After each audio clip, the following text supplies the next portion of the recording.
Rotational motion है ਉਹਦੇ ਵਿੱਚ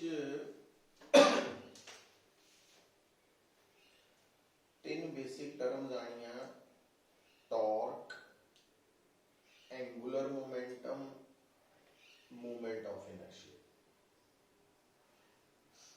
हुण बेटा सब तो पहली गल ये कि जदों कोई भी बॉडी रोटेट करदी है, ठीक है, ਤਾਂ ਅਸੀਂ ਉਹਦੇ ਨਾਲ ਇੱਕ ਟਰਮ ਜੋੜਦੇ ਆ ਐਕਸਿਸ ਆਫ ਰੋਟੇਸ਼ਨ। ਵੀ ਉਹ ਲਾਈਨ ਜਿਹਦੇ ਆਲੇ ਦੁਆਲੇ ਉਹ ਬੋਡੀ ਘੁੰਮ ਰਹੀ ਹੈ, ਚੱਕਰ ਲਗਾ ਰਹੀ ਹੈ, ਐਕਸਿਸ ਆਫ ਰੋਟੇਸ਼ਨ। ਹੁਣ ਸਭ ਤੋਂ ਪਹਿਲੀ ਗੱਲ, ਜਦੋਂ ਵੀ torque angular momentum find out करनी है असी, या इवन मूवमेंट ऑफ इनर्शिया भी, तो एक्सिस ऑफ रोटेशन मतलब वो लाइन जिहदे अबाउट टॉर्क कैलकुलेट होनी है या एंगुलर मोमेंटम कैलकुलेट होनी है या मूवमेंट ऑफ इनर्शिया, वो स्पेसिफाई करनी जरूरी है माइंड दे विच। कारण बड़ा साफ है कि जिस तरह ये पेन है, इस पेन का जिहड़ा मास है वो फिक्स है, ठीक है, पर इस पेन का जिहड़ा मूवमेंट ऑफ इनर्शिया है वो इस गल ते भी डिपेंड करेगा कि असी इस पेन का मूवमेंट ऑफ इनर्शिया किस एक्सिस दे अबाउट कैलकुलेट करना है। फॉर एग्जांपल हुण आ जिहड़ा पेन है, अगर इहदा मूवमेंट ऑफ इनर्शिया आ एक्सिस है, दिस वन, इहदे अबाउट तो अलग आएगा, यही पेन का मूवमेंट ऑफ इनर्शिया इस एक्सिस दे अबाउट अलग आएगा, इहदे अबाउट अलग होएगा। मतलब torque, movement of inertia, angular momentum, इन्हां दी वैल्यू डिपेंड करेगी गिवन बॉडी दे लई किस एक्सिस दे अबाउट,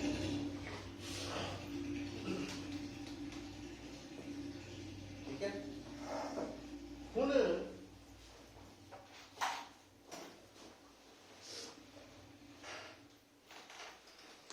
ये थानू स्टेटमेंट च क्लियर हो जाएगा कि केड़ी एक्सिस दे अबाउट टॉर्क निकालनी है, केड़ी एक्सिस दे अबाउट एंगुलर मोमेंटम निकालनी है।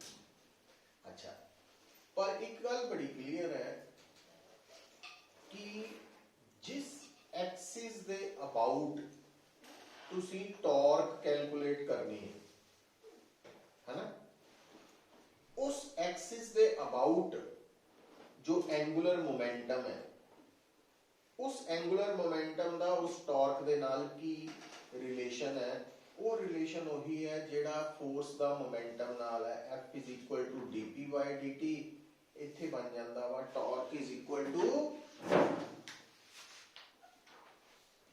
dl/dt। तो ये relation between torque and angular momentum है, और ये रिलेशन दस रहा कि अगर मान लो किसी गिवन बॉडी का किसी गिवन एक्सिस दे अबाउट टॉर्क 0 है, तो उस बॉडी की उस एक्सिस दे अबाउट एंगुलर मोमेंटम कांस्टेंट, समझ गए। और अगर उस एक्सिस दे अबाउट 0 नहीं है टॉर्क, तो फिर उस एक्सिस दे अबाउट एंगुलर मोमेंटम भी कांस्टेंट नहीं है। ये बेसिक फंडा है ना। अच्छा, हुण दूसरा पॉइंट की आने लगा कि ये टॉर्क या एंगुलर मोमेंटम इंडिविजुअली असी किद्दां कैलकुलेट करने, फाइंड आउट करने। ओदा फंडा ये है पुत्र, देखो ज्यादातर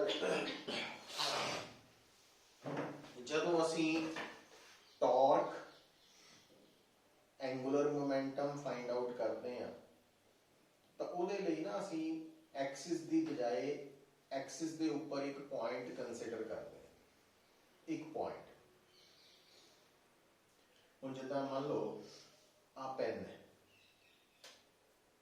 हुण अगर मैनू कोई कहे कि पेन बेसिकली एक तरह की रॉड ही है, तो मान लो भी आ एक रॉड है, ठीक है, हुण इस रॉड के उपर असीं की कर रहे हैं, फोर्स लगा दी। हुण ये गल्लां कुछ बेसिक पॉइंट्स जिहड़े याद रखने होंदे वो की है, देखो सानू पता वा भी फोर्स एक वैक्टर क्वांटिटी है, इसका मैग्नीट्यूड भी है, इसकी डायरैक्शन भी है, पर नाल इस तो अगे अगला इंपॉर्टेंट पार्ट ये हुंदा कि फोर्स जिस डायरैक्शन च एक्ट करती है उस डायरैक्शन नूं असीं कहने आ line of action of force. Line of action of force. हुण जिस तरह इस केस च देखो जिहड़ी फोर्स रॉड ते लग रही है तो आ गई है फोर्स की लाइन ऑफ एक्शन, और इस लाइन ऑफ एक्शन नूं तुसीं जिन्ना मर्जी लंबा छोटा कर सकते। दूसरी गल फोर्स दे नाल जुड़ती है point of application of force. हुण अगर मैं इधर इस दरवाजे नूं हैंडल तो पकड़ के बंद कर रहा तो मैं जिहड़ी फोर्स लगा रहा कहण नूं तां दरवाजे ते लग रही है, पर दरवाजे दे हैंडल ते, मतलब इस जगह ते फोर्स लग रही है, तो ये है point of application of force. तो जदों असीं फोर्स दे नाल डील करते हैं तो magnitude direction plus line of action of force ते point of application of force, ये चीज़ां बड़ियां मैटर करदियां। तो आ हो गया point of application of force. अच्छा, फिर पुत्र जिहड़ी टॉर्क है ਉਹਦੇ ਲਈ अगर मैनू कोई कहे कि एक बॉडी है ਉਹਦੇ ऊपर फोर्स लग रही है, टॉर्क कैलकुलेट करो। एक बॉडी है मोशन च है, एंगुलर मोमेंटम कैलकुलेट करो।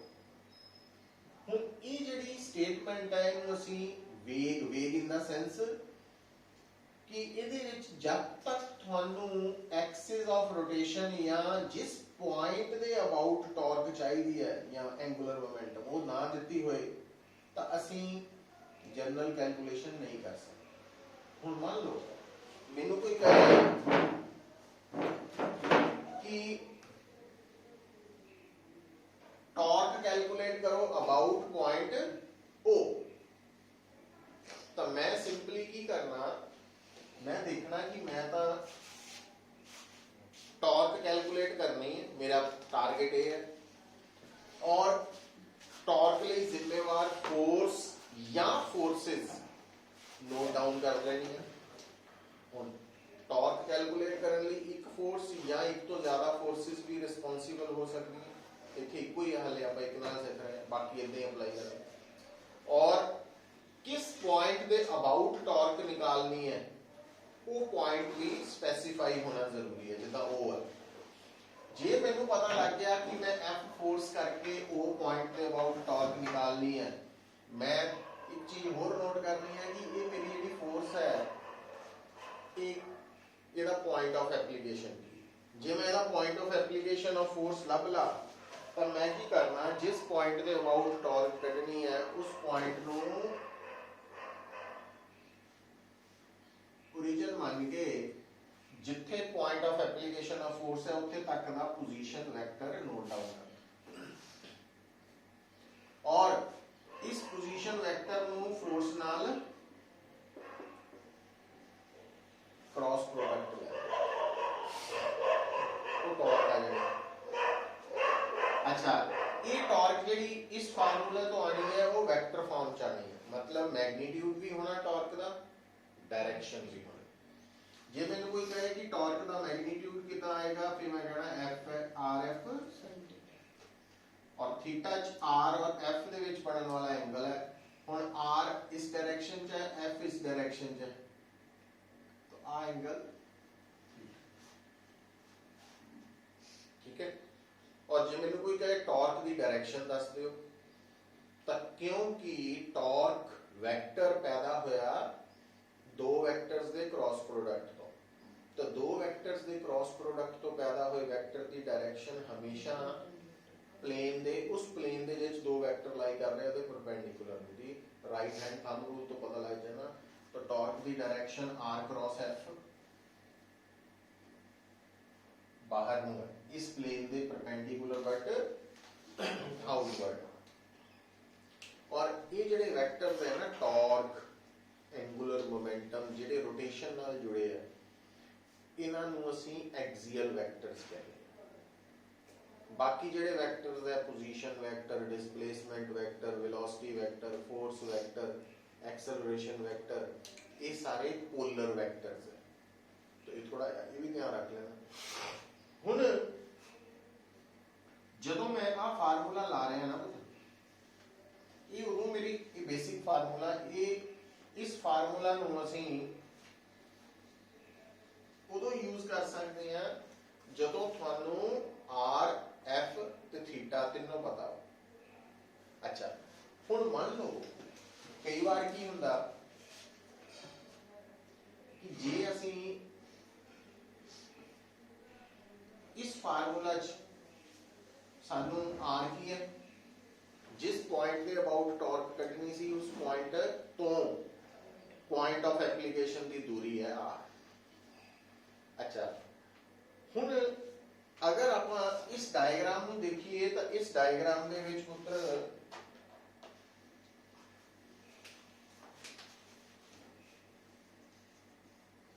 अगर मैं की करा लाल रंग की लाइन इदा ड्रॉ की है कि ये line of action of force के परपेंडिकुलर है। तो आ डिस्टेंस है डी डी नूं असीं कह दिंदे आ परपेंडिकुलर डिस्टेंस इनू असीं कह दिंदे आ शॉर्टेस्ट डिस्टेंस इनू कह दिंदे आ लीवर आर्म ये टर्म्स आंदियां। और तुसीं चेक कर सकते हैं डी की वैल्यू आर साइन थीटा क्यों आ राइट एंगल ट्रायंगल है एंगल के सामने परपेंडिकुलर हाइपोटेन्यूज की लंबाई आर है। तो आप आर साइन थीटा की जगह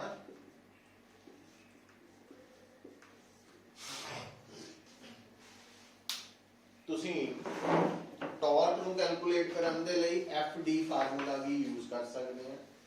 पर डी जिहड़ा वा वो जिस पॉइंट के अबाउट टॉर्क कढनी है उस पॉइंट तो शॉर्टेस्ट डिस्टेंस है line of action of force ये ध्यान रख लेना।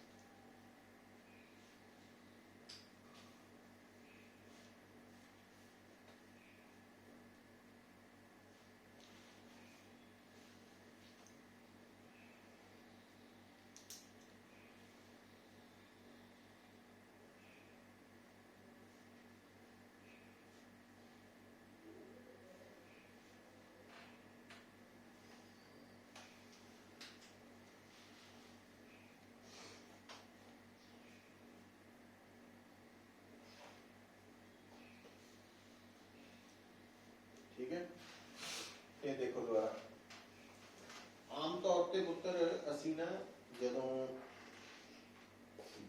मोशन स्टडी करते हैं तो असी preferably X axis Y axis लेने हैं और जिहड़ा वैक्टर है वो ज्यादातर की करते हैं X component Y component terms use करते हैं। But rotational motion torque angular momentum नाल डील करते वक्त ना असी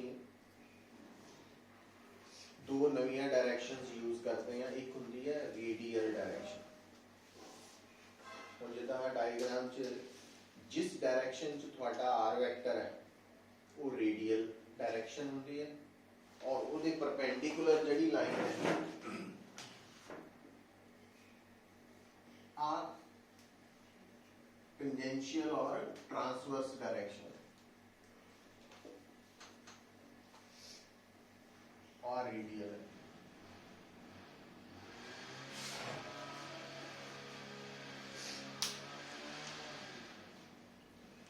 हुण देखो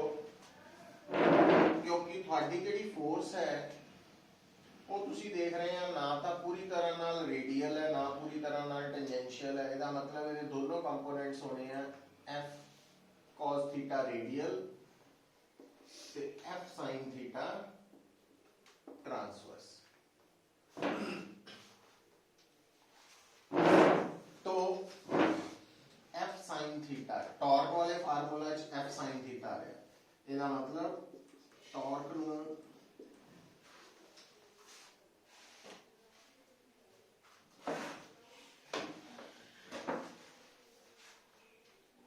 ਕਿੱਦਾਂ ਕੱਢ ਸਕਦੇ ਆ rf sin थीटा ਤੋਂ ਵੀ ਕੱਢ ਸਕਦੇ ਆ ਜਾਂ R into transverse component of force तो भी कर सकते। अच्छा हुण देखो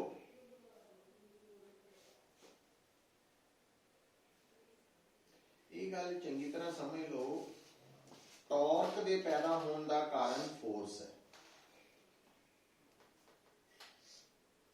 पर ਇਹਦਾ मतलब ये नहीं है कि जिथे फोर्स होएगी उत्थे टॉर्क होएगी। हाँ जिथे टॉर्क है उत्थे फोर्स जरूर है, पर जिथे फोर्स है उत्थे टॉर्क हो भी सकती है नहीं भी हो सकती। ये गल समझनी बड़ी जरूरी है। हुण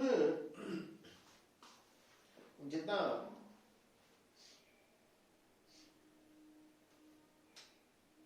प्लैनेटरी मोशन अर्थ है सन दे अबाउट रिवॉल्व कर रही है, और जे मैनू कोई पूछे कि क्या अर्थ दे ऊपर कोई टॉर्क लग रही है विद रिस्पेक्ट टू सन, हुण इहदा जवाब कितना, मतलब सन नू किहड़ा पॉइंट मान लिया ओ पॉइंट ते जिहड़ा पी पॉइंट है वो अर्थ हो गई एक तरह की, है ना। हुण अर्थ दे ऊपर फोर्स लग रही है ड्यू टू सन, यस सन अर्थ दे ऊपर फोर्स लगा रहे, किधर नु जे ये डायग्राम वाल देखो, इमेजिन करो अगर ओ सन है पी अर्थ है तो ग्रेविटेशनल फोर्स सन अर्थ ते किधर नु लगाओ, अपने वाल कि नहीं। yes. मतलब जी एफ है ओदी डायरेक्शन नेगेटिव रेडियल नहीं है, थीटा कितना हो गया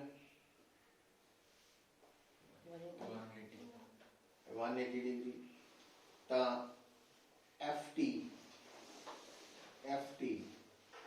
कितना हो गया एफ साइन 180 डिग्री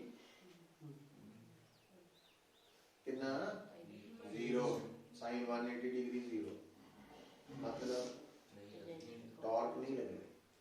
तो जे टॉर्क नहीं लगनी ਇਹਦਾ मतलब अर्थ दी सन दे अबाउट एंगुलर मोमेंटम कांस्टेंट है ना। ਇਹਦਾ मतलब क्योंकि सानू आम तौर पे की मींस ਜਦੋਂ टॉपिक इंट्रोड्यूस किया जाता तो सानू बार-बार इको गल दसदे आ भी रोटेशनल मोशन नाल ये टर्म्स जुड़ियां, नो डाउट जुड़ियां वा, पर साडे दिमाग 'ਚ गल बह जाती जिथे रोटेशन हो गई उत्थे टॉर्क आनी है, पर आपां की देखिया कि अर्थ रोटेट तो कर रही है, सन दे अबाउट रिवॉल्व कर रही है, पर टॉर्क नहीं लग रही। समझ गए ना, तो ये पॉइंट समझने जरूरी है। अच्छा फिर जाओ हुण टॉर्क निकालने लई एक होर किहड़ा फार्मूला आना, ये तो है ही है, ये 4 फार्मूला है साडे सामने। टॉर्क निकालने लई चौथा पंजवां फार्मूला है कि तुहानू जिस एक्सिस दे अबाउट टॉर्क कटनी है तो given body the movement of inertia उस एक्सिस दे अबाउट चाहिए इनटू एंगुलर एक्शन।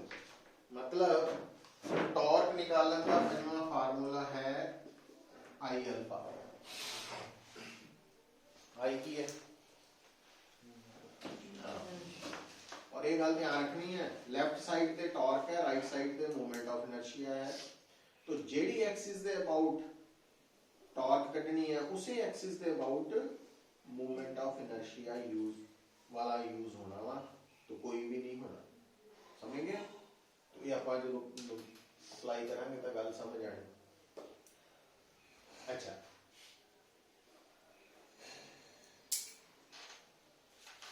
हुण एक गल सुन लो, वैसे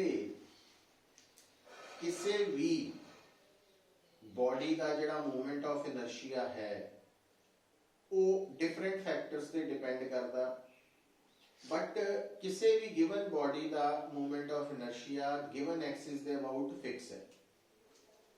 ठीक है? तो हुण जिस तरह मान लो आप भी एक बॉडी है, उसका मूवमेंट ऑफ इनर्शिया एक्सिस ए के अबाउट नोट करना, मूवमेंट ऑफ इनर्शिया तो वो फिक्स है। तो ਇਹਦਾ मतलब गिवन एक्सिस के अबाउट, क्योंकि गिवन बॉडी का आई फिक्स है, कांस्टेंट है, ਇਹਦਾ मतलब जे टॉर्क भी कांस्टेंट है तो एंगुलर एक्सेलरेशन भी कांस्टेंट है। तो जे एंगुलर एक्सेलरेशन कांस्टेंट है तो ਅਸੀਂ ਉਸ ਤੋਂ ਅੱਗੇ फर्दर स्टेप्स ਲੈ ਸਕਦੇ ਹਾਂ। ਕਿਹੜੇ-ਕਿਹੜੇ ਸਟੈਪਸ ਸਰਕੂਲਰ ਮੋਸ਼ਨ ਚ ਦੱਸੇ ਸੀ। फाइनल एंगुलर वेलोसिटी ਹੁੰਦੀ ਹੈ omega nought plus alpha t, लगाए ਸੀ ना उस दिन, omega square minus omega nought square, final angular velocity minus initial angular velocity का स्क्वायर, v स्क्वायर 2 अल्फा थीटा, वो सारा इत्थे लग जाना, पर वो लगने उदों है जदों अल्फा कांस्टेंट है। चलो हुण इहदे च एक होर कंसैप्ट भी आना पुत्तर, देखियो वो ये है इंपॉर्टेंट है, स्कोरिंग है। आम तौर पे जिस पॉइंट दे अबाउट असी मूवमेंट ऑफ सॉरी टॉर्क कढनी है उन्होंने ओरिजिन ही मान लेंगे, पर जे मान लो ये ओरिजिन नहीं भी है कोई गल नहीं, तो ये position coordinates x not y not z not हो जाएंगे, और point of application of force they position coordinates हो जाएंगे x y z, तो r वेक्टर की आ जाएगा x minus x not i cap, y minus y not j cap, z minus z not k cap. ते 3D force vector हो सकता है fx i cap,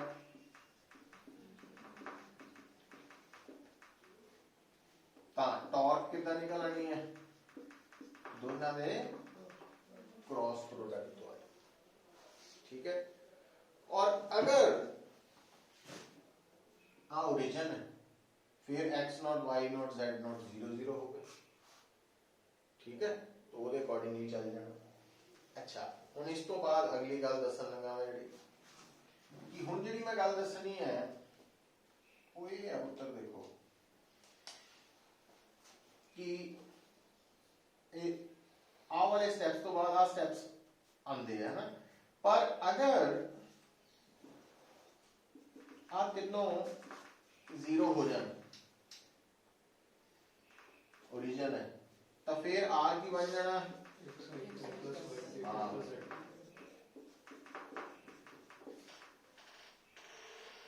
torque के बराबर आनी। हुण गल नूं समझियो, जे इहदे भी 3 रेक्टेंगुलर कंपोनेंट्स है, इहदे भी 3 रेक्टेंगुलर कंपोनेंट्स है, तो टॉर्क दे भी कंपोनेंट्स होंगे।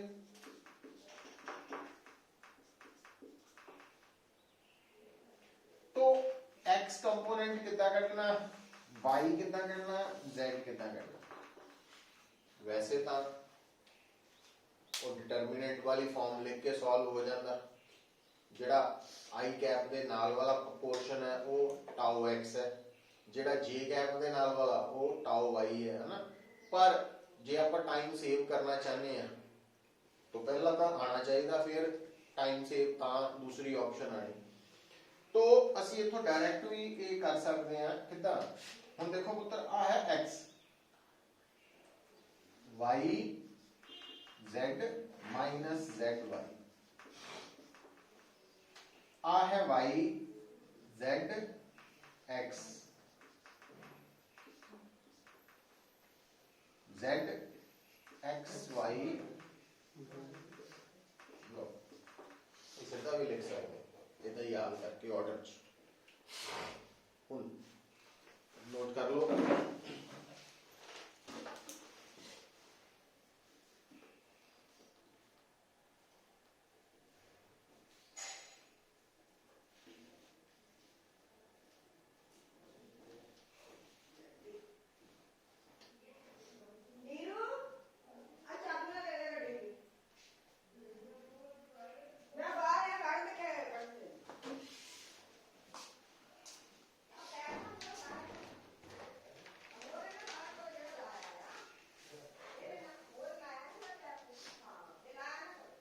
काम करके आ गया फिर कल आया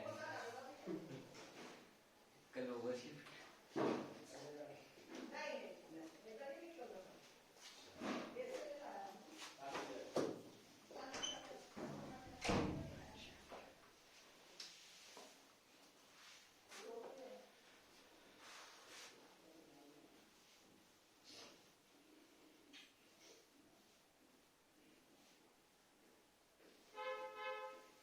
अच्छा,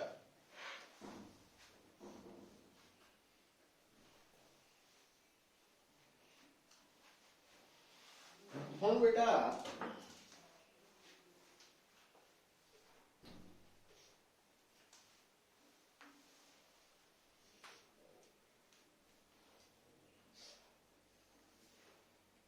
हुण देखो,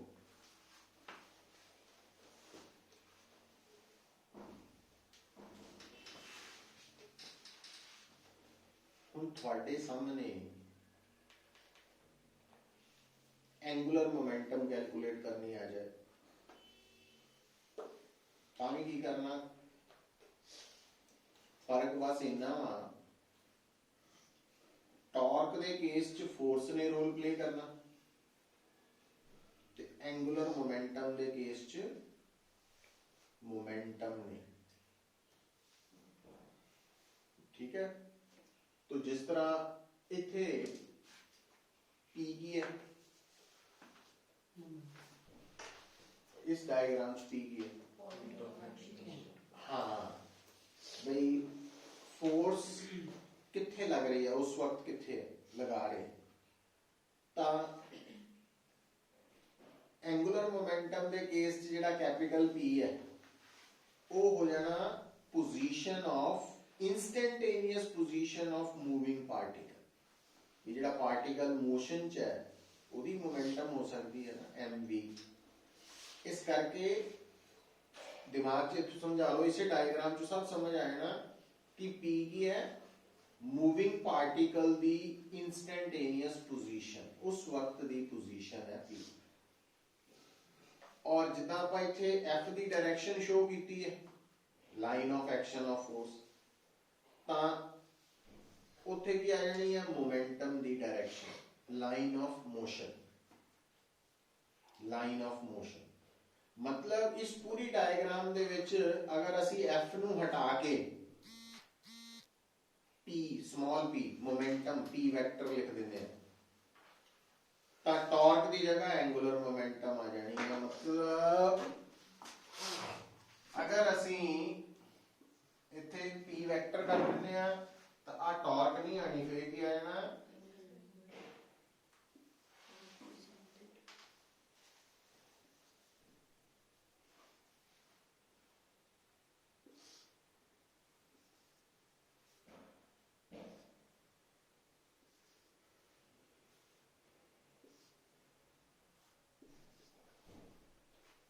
सारा कुछ उधर चली जाना।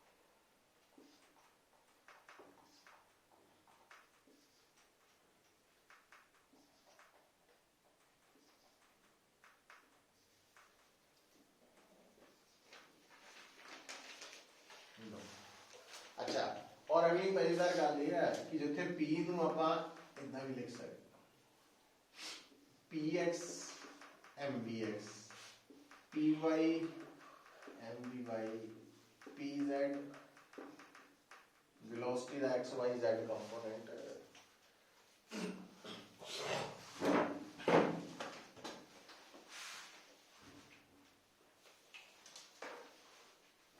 मतलब कि ਰੋਡ ਦੀ ਜਗ੍ਹਾ ਤੁਸੀਂ ਜਿੱਦਾਂ ਆਪਾਂ ਟਾਰਕ ਸਮਝਣ ਲਈ ਰੋਡ ਲੈ ਕੇ ਚੱਲੇ ਸੀਗੇ ਨਾ, ਰੋਡ ਨਹੀਂ ਲੈਣੀ ਵੀ ਇੱਕ ਪਾਰਟੀਕਲ ਮੋਸ਼ਨ 'ਚ ਹੈ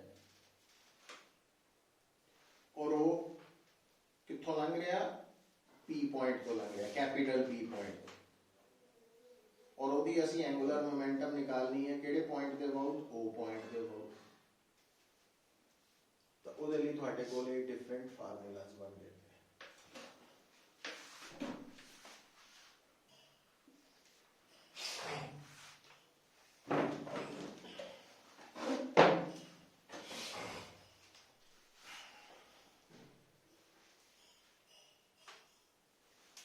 है ना?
ठीक है, हुन लिखो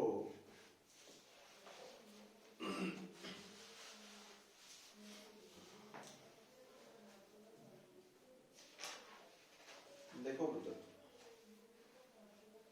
angular momentum, torque, angular velocity, angular acceleration, ये सारे एक्सियल वेक्टर्स हैं, पहले मैं दस चुका।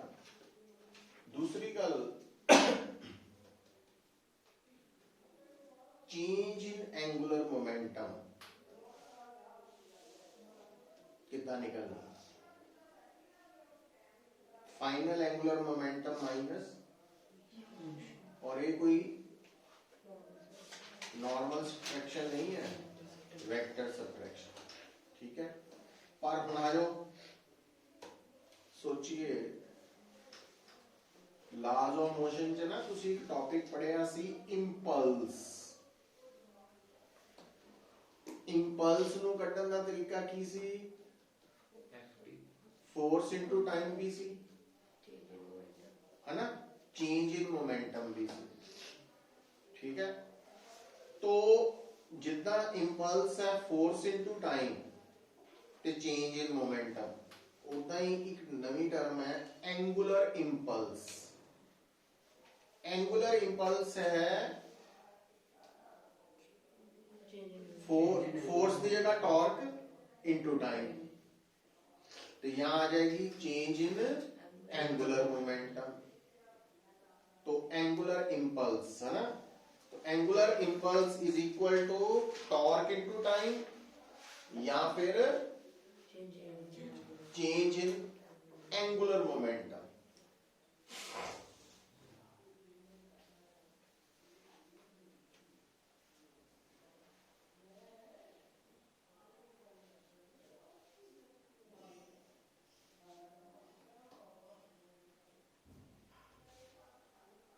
अच्छा, फिर देखो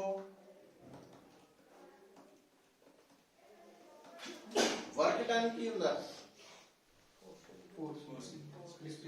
हाँ force into displacement, basically force ते डिस्प्लेसमेंट दा डॉट प्रोडक्ट हुंदा, ना कि force into displacement, dot product of force and उत्थों ही चल के निकलना भी अगर मेरे सामने रोटेशनल मोशन हो रहा तो रोटेशनल मोशन दे विच की आ जाना, फोर्स की जगह टॉर्क, डिस्प्लेसमेंट की जगह एंगुलर डिस्प्लेसमेंट। तो इसका मतलब रोटेशनल मोशन च वर्क डन के बराबर लिख सकते हैं आप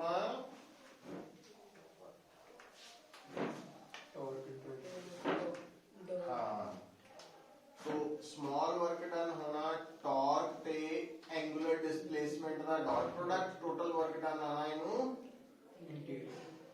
इंटीग्रेट करके।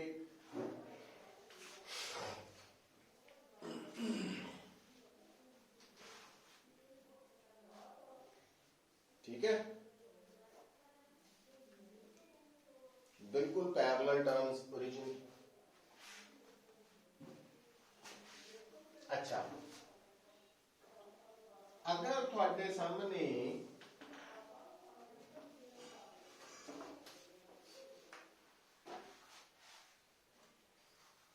रोटेशनल मोशन है, रोटेशनल मोशन दे विच वर्क कटन दा फार्मूला तो आप लिख लिया। रोटेशनल मोशन च काइनेटिक एनर्जी लिखने का फार्मूला की है, kinetic energy during rotational motion. तो वैसे काइनेटिक एनर्जी होंगी हाफ एम, इत्थे आपां लेंदे नहीं हाफ आई ओमेगा स्क्वायर, क्योंकि याद रखो बई लीनियर मोशन च जो रोल फोर्स दा वा, रोटेशनल जो टॉर्क दा, लीनियर मोशन च जो रोल वेलोसिटी दा वा, एंगुलर वेलोसिटी दा वा, लीनियर मोशन च जो रोल मास दा वा, इत्थे मोमेंट ऑफ इनर्शिया दा। तो half I omega square, I moment of inertia.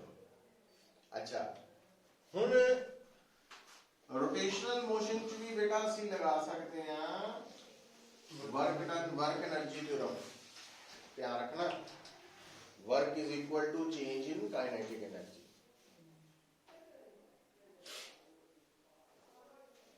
ठीक है, तो हुन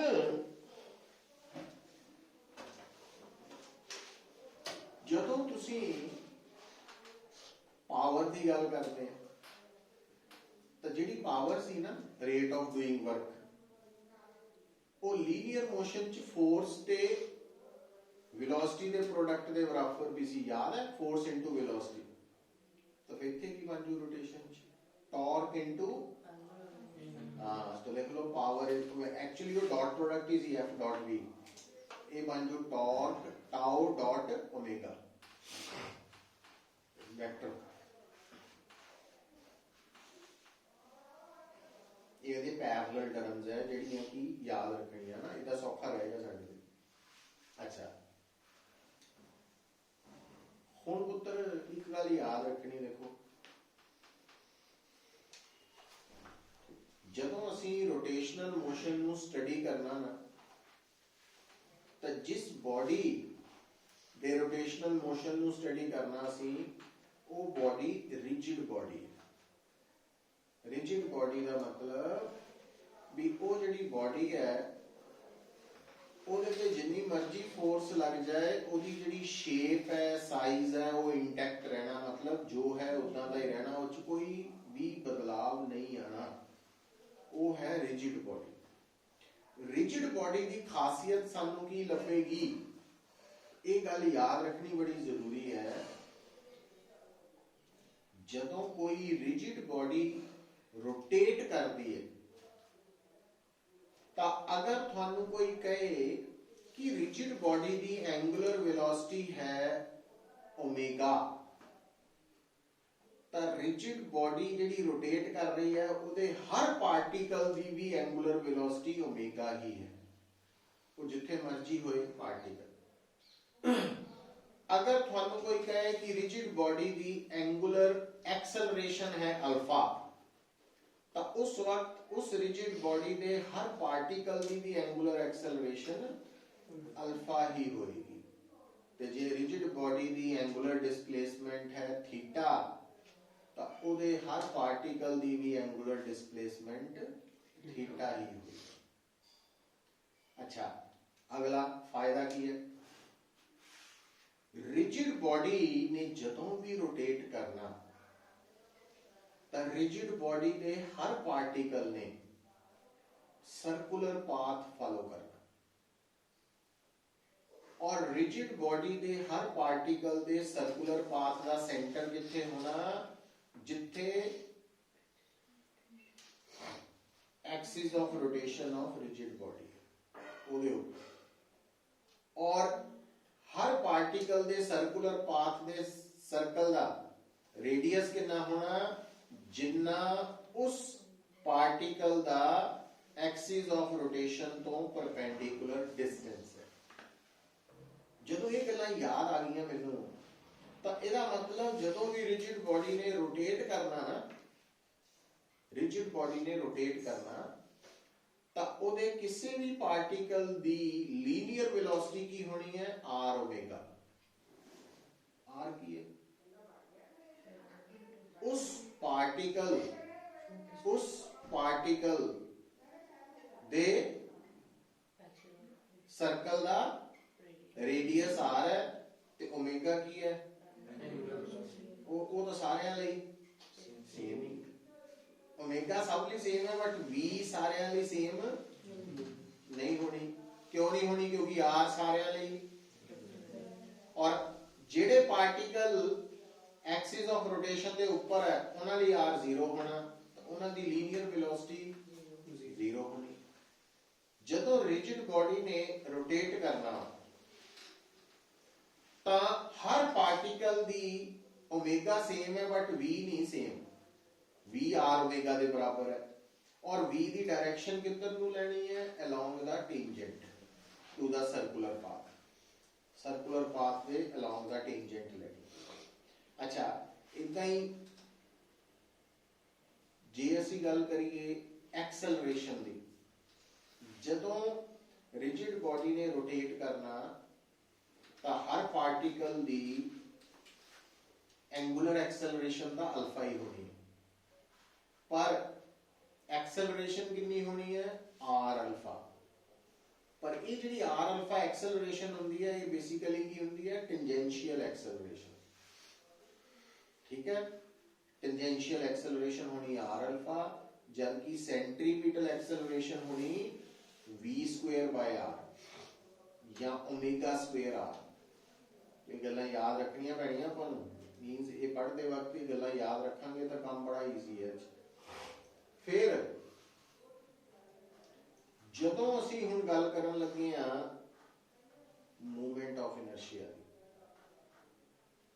मूवमेंट ऑफ इनर्शिया कितना कैलकुलेट होना, किहड़े-किहड़े फैक्टर्स पे डिपेंड करता, लिखो।